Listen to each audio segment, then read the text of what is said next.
ng Wika sa Bansang Pilipinas. Ang Buwan ng Wika ay isang espesyal na panahon sa ating bansa, kung saan ipinagdiriwang natin ang ating pambansang wika at iba pang wika mula sa ating mga ninuno.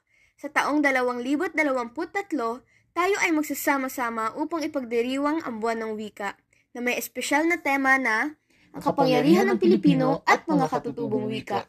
Gusto nating gumamit ng wika para magdala ng kapayapaan, tiyak na ligtas ang lahat, at gawing patas ang mga bagay para sa lahat. Sa pamamagitan ng paggamit ng wika sa mabuting paraan, malulutas natin ang mga problema, makadarama ng katiwasayan at matitiyak ang lahat magsama-sama. Ang wika ang ating mahalagang kasangkapan sa pakikipagtalastasan at pagkakaroon ng kaunlaran. Ito ang sukatan ng ating kultura, paniniwala at identidad bilang isang bansa.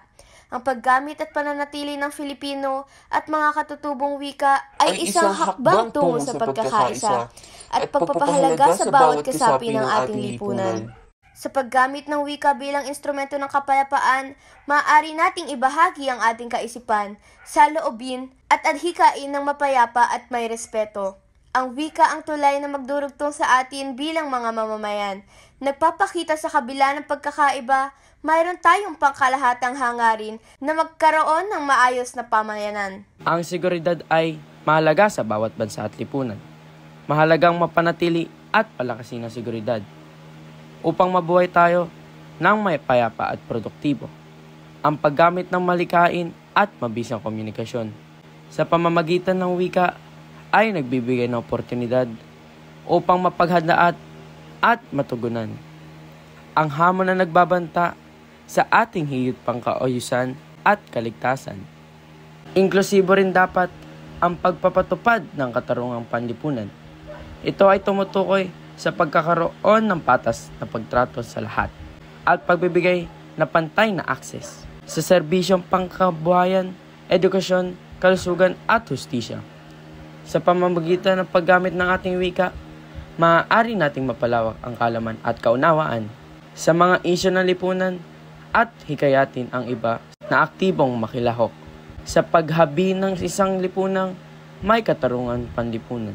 Sa Buwan ng Wika 2023, ang komponan ay nagnanais magbigay inspirasyon at magsilbing hamon sa lahat upang pangalagaan, palawakin at gamitin ang kapangyarihan ng wika, maging ang Filipino man o mga katutubong wika, para sa kapayapaan, seguridad at inklusibong pagpapatupad ng katarungang panlipunan.